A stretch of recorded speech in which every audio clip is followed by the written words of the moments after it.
And you're probably asking yourself, why integrate with SPIDAcalc if AutoCAD AUD can do all of these things with analysis? Maybe I'll answer that question at the end too, but I want to show you guys what this looks like and how it functions. So we'll switch over to AUD here. So this little overhead subdivision that I've laid out, we had an existing phase, was done years ago. So it's time to kind of build the rest of this out. Customer signs up for service and they want us to design infrastructure for their subdivision. The existing infrastructure that you see kind of here in white would be the previous phase that we imported from GIS. And then we get ready to go ahead and design the rest. So if you kind of look down at my existing features here, you see I've imported those and I've got all my existing framings, new install framings where I've leveled those up. And I've done that kind of at both of my takeoff points where I need to extend the overhead infrastructure. So all of these things have been leveled out using the rules to create all of the framings that I need. From there, I went ahead and designed the rest of the development where all my pole locations will go. Future services in magenta, transformers, voltage drop, all of that's been run, and can look and see if I click on the feature here that I've got some framings and some transformers, all of these things that I might need to build a pole model in an analysis, pole loading analysis system. So what would I do to make sure that all of these things are correct? Well, AUD is telling me that it is. And so I can say, yeah, this is great. But what I want to do is I want to send this over to SPIDAcalc and verify it, if you will. So I don't have to send over every pole that you see here. I go over to my SPIDAcalc ribbon. You can see that I can select individual poles to add. This is just setting an attribute on the pole feature itself that's telling it when I run the overall command, this is one of the structures I want to send to SPIDAcalc. So I can run that, and I can select all of the poles that I want to send over, all of my new install poles, all of the existing takeoff poles to look at their existing guying when they were installed a number of years ago. I can also remove poles if I've previously selected them. So what I've done is I went ahead and selected my 2 takeoff poles for analysis, and then all of my new poles. Make sure that SPIDAcalc is open over here. Looks like it is. No project loaded. So I'm going to click to analyze this in SPIDAcalc. And this will run. I'll get a notification that looks like everything inside my drawing is good to go. The rules that I've run that are setting specific attributes on those structures, transformers, conductors, guys and anchors, that all looks good. If they weren't, I would get a notification that they weren't, and then I would have to track those things down. So I should see SPIDAcalc start to blink here in a second. The export's complete. Run your analysis and then bring the results back into SPIDAcalc. So let me flip over here and see what's going on in SPIDAcalc. And then we'll see if these poles get created. So there you can see pretty quickly, after the exports run, all of my pole features are imported into SPIDAcalc. This first location that I've clicked on here, I can look at that and see that the poles, the guys, all of the conductors, messenger wire, service conductor, all of these things have been exported from AUD to SPIDAcalc.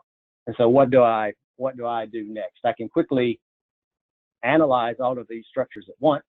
And so without editing any heights or adjusting anything on the poles, I can just go ahead and run analysis and verify that things are working. One thing that we don't have in our GIS from a line feature class standpoint are communication or third-party attachees to our poles. So a final analysis for me would be to attach all of these conductors all of these attaches, these communication fiber, coax, whatever it might be, run the final analysis, bring those results back into SPIDAcalc. But in an effort for you guys to not watch me run SPIDAcalc all afternoon, I'm not going to put those conductors in. So I'm just going to do a quick analysis inside of SPIDAcalc. That's going to take just a little bit to run all of these, but in the bottom right hand corner, you'll see as they're analyzed, they'll start to turn green or orange or red, depending on what type of warnings I might have or what type of failures you might see inside of while the analysis is running. Well, looks like I've got a red pole here, so that's telling me that that pole has failed. Now we're going to start on the second lead location. If you see in here, the solid lines here show that all of these poles are connected together. The dashed lines you see represent, thank you SPIDAcalc for changing my screen there. Let me jump over there. Represent service conductors that don't have a connected structure that would get analyzed. So a service point, if you will, or a secondary pole that we're not analyzing. So I can see that I've got everything here that's green, and I want to just go back into AUD now and bring these results back in, even though I know there's a failure, just to kind of show you some things you can do with, and it's just going to take a second. I'm going to create a PDF that would actually be available inside of AUD as a report. You can kind of see that if I go back to my ribbon. There we go, SPIDAcalc results complete. And so I would be able to open that SPIDAcalc report and view it here, just like I could view it if I were inside of SPIDAcalc itself. So this machine this is running on is a VM, so it's a bit slow for validation and resolving, but it'll get there in a second. You can also see something that will be different, and I'll bring this up, is this Open Results Viewer. This is a different additional functionality that SPS has added capability in this new version 7 integration. If you look at all the polls here that passed, they look like they're supposed to look, just a new install poll location. If I get this one to the end that fails, and I've got this red X that kind of lets the user know that something is wrong at this location. And really what this results, bringing the results back in are doing are filling out some attributes specifically for SPIDAcalc information. So this poll has failed, or this poll here has failed. And I've got some quick results that show up here. They're not a ton useful. But if I wanted to copy and paste those into a notepad viewer, I could see the results of that analysis. But because that poll fails, I can then write rules across that attribute that changes my styling. I can run any kind of validation off of that. I could report and fix.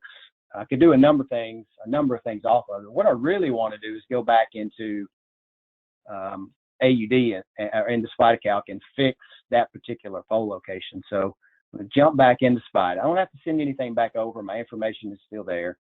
And go back into my design view and look at this particular poll location and figure out why that did not pass. No guy. So for whatever reason, I removed it. AUD didn't put it in. That's probably not likely. This doesn't have a dead end guy. So real quickly, I'll run over to my framing assembly, and let's put in, before I do that, select the poll endpoint. And so that way it will snap to my assembly. I can adjust things like lead distance. And then if I swing this back around to a better view, maybe I want to adjust the heights on these 3 guy assemblies. And there were a couple of other things that I noticed that I kind of want to address at this poll location. Not real certain why that guy ended up where it is, but that's okay. It says it passes, but I can adjust it if I want to try to put this on the bisector, put it on the property line. I can run some geometry here. inside of AUD. See exactly what angle that property line is on. Looks like 7 or 8 degrees. Maybe I can do the exact same thing here if I want to put that guy directly on the property line and not have to worry about easements for either one of these customers. I can look at that and say, well, that's about 6 or 7 degrees too. So I jump back into SPIDAcalc. My mouse come back. There we go. Jump back into SPIDAcalc, and I'll adjust this rotation to say, let's put that guy at 7 degrees. Check his heights while we're in here. Also look okay. Come back to here and let's do the same with this one. So I've made some adjustments inside of SPIDAcalc, and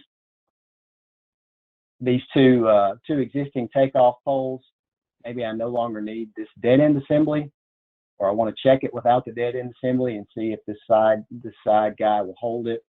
I'll get rid of that one, and I'll try the same thing here on this existing dead end assembly. Get rid of that guy and anchor. So I'm just going to hit and run all of this analysis again instead of doing them individually. But this time I'll show you that I don't necessarily, if I don't want to, have to bring the full set of analysis back inside of AUD and update all those features if I don't want to. There's a use case scenario where I could import those features and all the time import those features back into AUD and in turn export those back to my GIS as maybe a day that these poles were analyzed and the total analysis maybe from just a single structure. The pole was analyzed today and it came back at 34%. Might be a quick check in the future. If somebody were to attach on that pole that we could see nothing else has been done. So there are some things you can do with that information once it's back inside of AUD if you want to bring it back in. So now all of my poles are green. I'll go back inside of AUD here and show you something that's new functionality that wasn't there in version 6 that has the capability with the version 7, our version 7 upgrade, and then the SBS integration with version 7. So this particular open results viewer, this is something new with this release. Previously, to find these results, I kind of mentioned before, you'd have to click on the pole, you'd have to come down here, and all of these things are buried into this attribute. All of the loading, it's there, it's just not a whole lot useful. But that was the way it had to be done in the version 6 integration with SPIDAcalc. Now I can use this results viewer, and there are some cool things that you can see inside of here. Once I drop this down, my entire project, and I can see all of the poles that were available in SPIDAcalc, now I can see that same information here in AUD. If I drop this down, I've got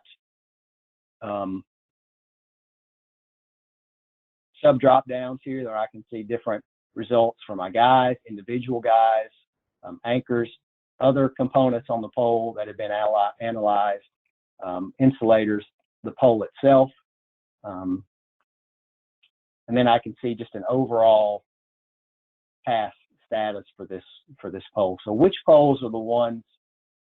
I believe it was this guy here. No, let's try this one. If you notice there at the bottom, let me scan over, get a little bit wider view here and bring my results viewer back up.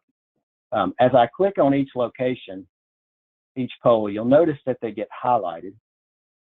When I find the one that I want to look at with the dead end anchor assembly missing, so there's my, let's go to that pole and see what he looks like. So what I really want to do here is use, this is also new functionality, something that wasn't available in version 6. We can now write features from SPIDAcalc back into AUD.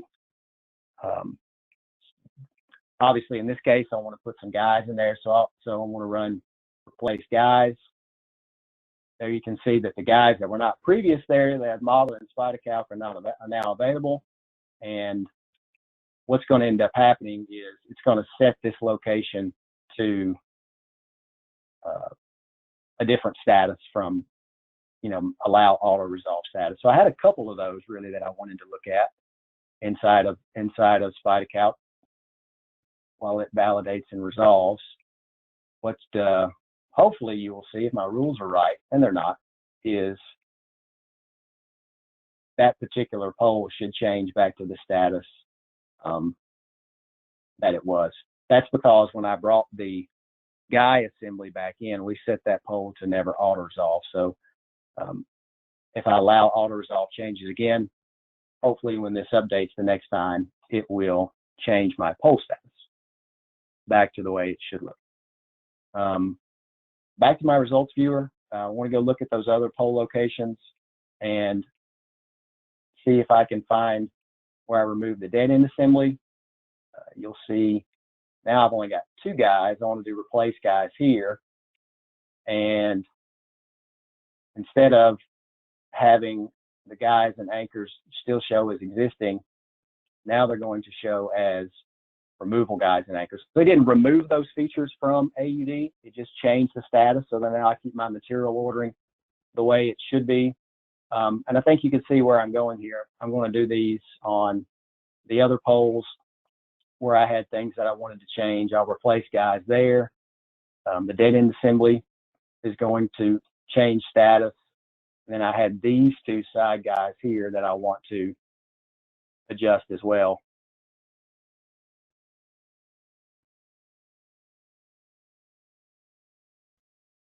I'll replace guys there. My pole's highlighted. And then I'll go back here. It changed and put that side guy on property line. Replace guys. And you'll notice that now each of these are at the geometry at which I told them to be.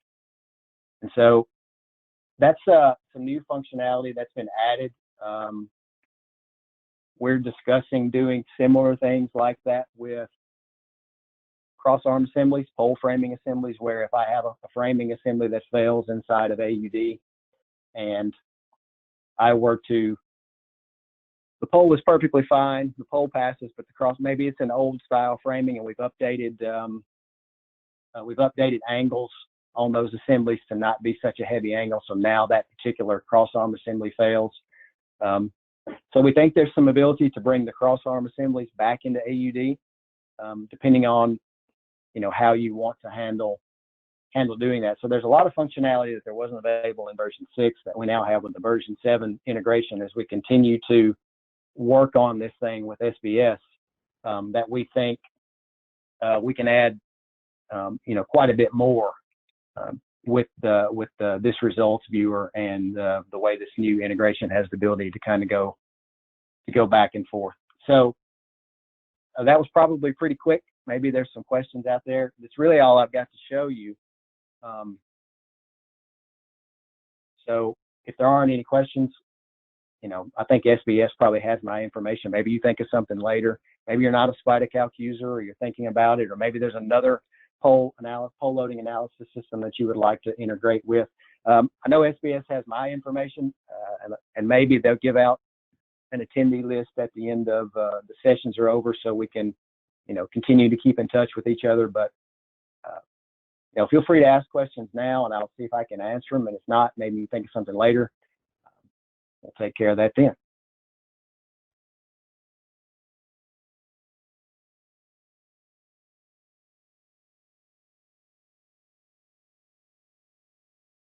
Hey, Kyle, this is Dennis. It looks like we do have a question. Hi, Dennis. Hi there, Kyle.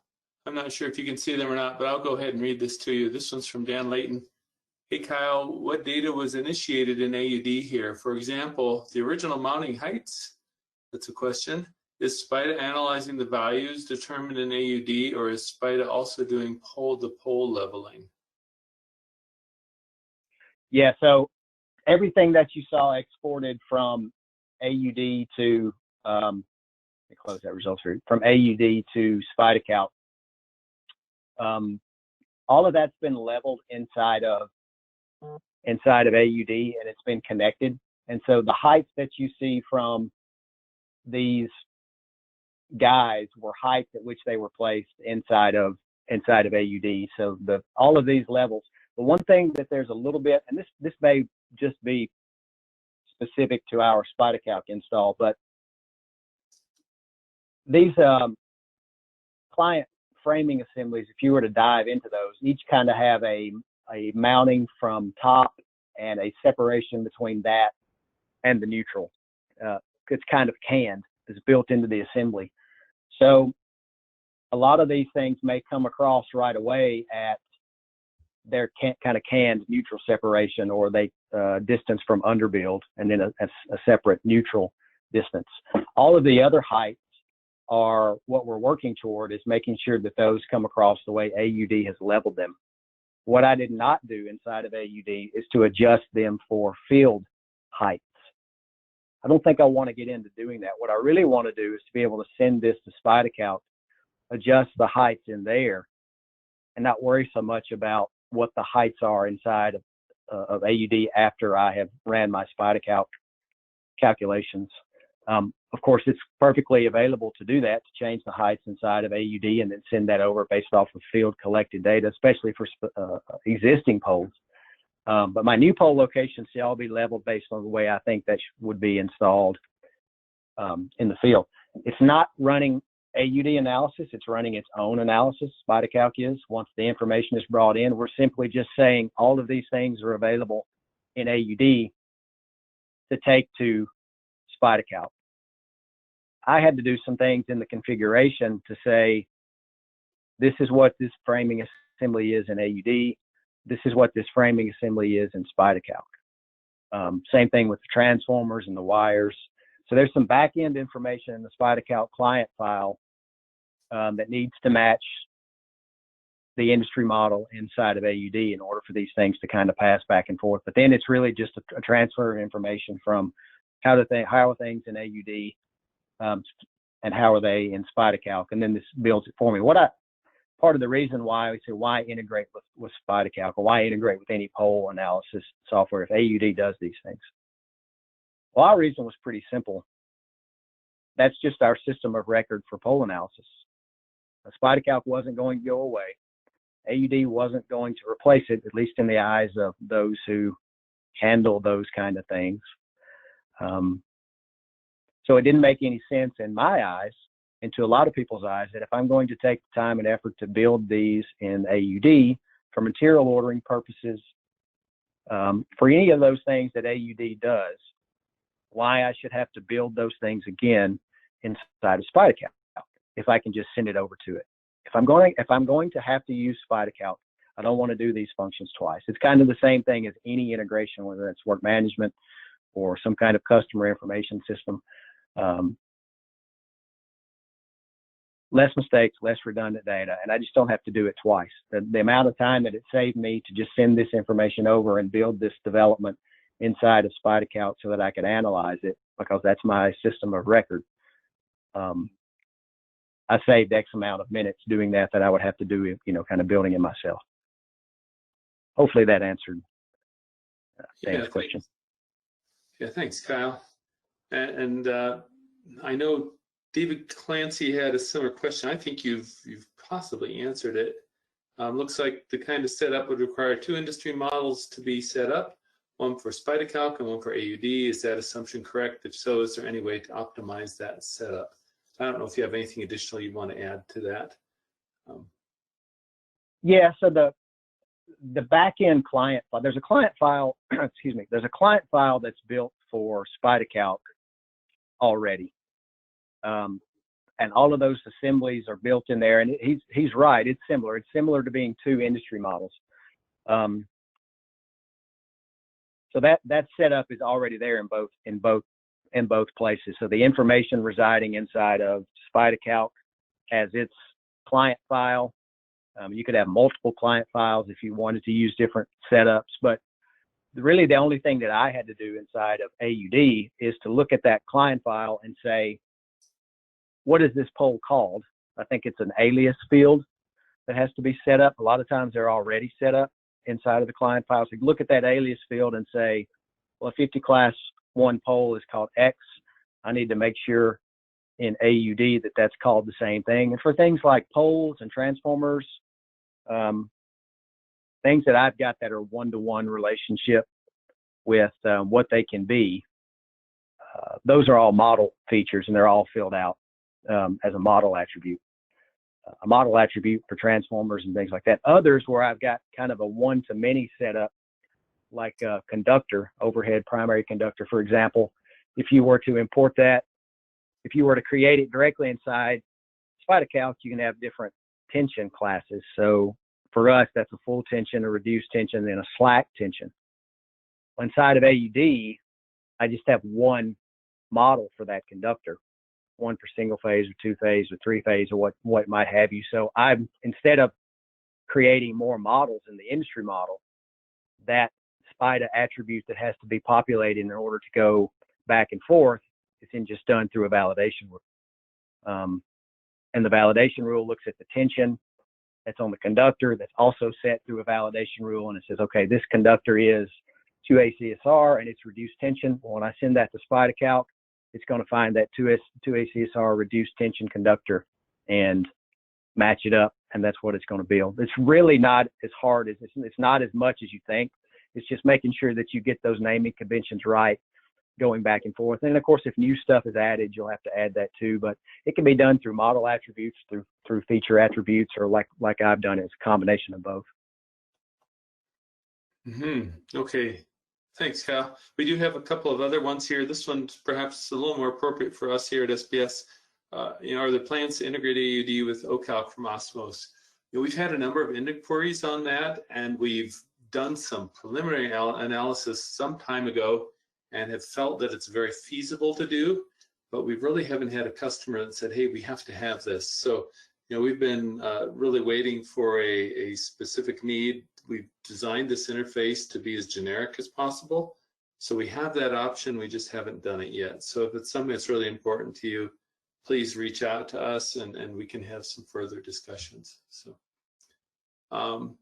and was AUD, next question, was AUD ever utilized for the pole calcs? If so, what was your experience between the two? Yeah, that's a really interesting question. And I don't know, Kyle, if you've compared results for AUD analysis and the SPIDAcalc analysis, or anybody from your standards organization or anyone else. So I don't know if you have any comments on that. Yeah, so when we first set this up, I'll say this, AUD has come a long way in the overhead analysis category since we kind of first started with this version 6 integration 2 or 3 years ago. So it's a lot more capable now than it was then, and it looks like, based on Dave's presentation, that it's only going to get more capable as the releases come out. So part of this was, I guess it's my opinion, overhead analysis and overhead configuration is the most difficult to do inside of AUD. And so not only was SPIDAcalc kind of our system of record for pole loading analysis, and we store these and go back and look on them in the future. There's another database that gets stored that contractors can use, and our contractors use this software. So it also might allow whoever is configuring this to do less overhead configuration inside of AUD. Now that you have the ability to analyze it and replace features, you can also look at it from a standpoint of, is it a guying scenario that might be a little more difficult? Maybe you haven't addressed that inside of AUD. Right. But as things have improved to the analysis, sag and analysis, I have run any number of scenarios to compare how sag comes back. Is my conductor sag correctly? And just a couple of releases ago, you were able to adjust the sag that gets used, where in previous releases that was a little more difficult to do. You kind of just had one number on the conductor, and in order to adjust it, you had to run some rules and fill out another attribute. So I've run some analysis on overhead sag calculations and the tensions that get applied to guys and anchors and that kind of thing. I haven't done it probably to the point that it needs to be done to determine if everything as accurate as it can be. But with the access to AUD's client file, SPIDAcalc's client file, what I can do is go in and say, this is how SPIDAcalc was built. These are the numbers that are used, the tension numbers that are placed as a default tension for each load case. I can look at modulus of elasticity numbers and make sure those things are correct. And I can look at all of those features that reside in both industry models and make sure they're accurate or they match to determine how things are calculated. That would make you feel a little bit better about the results you're getting inside of AUD. Mm-hmm. What I don't know about what happens in the back end of AUD with why guys get placed in a certain area or why anchors get placed at a certain azimuth is what goes on underneath the hood. What happens first? Is it top down? Is it bottom up? Which gets analyzed to determine. So what this allows me to do is to let AUD do its thing. And if I don't like the result, spit it out into SPIDAcalc and change it. Verify that what I think works will work, and then bring it back in. That's just kind of why I think it's just a powerful tool to be able to do those kind of things. Maybe you don't spend as much time if you're looking at integrating with, say, OCalc. Maybe you don't spend as much time configuring AUD for overhead analysis, and you can get those things up and running faster if your end goal is to just go ahead and send it to OCalc or SPIDAcalc or Right. another analysis to run. Very good. Well, Kyle, thank you very much. We're running just a few minutes over, so you thought it might be a short presentation. You had a lot of good questions there. Thanks for the great presentation.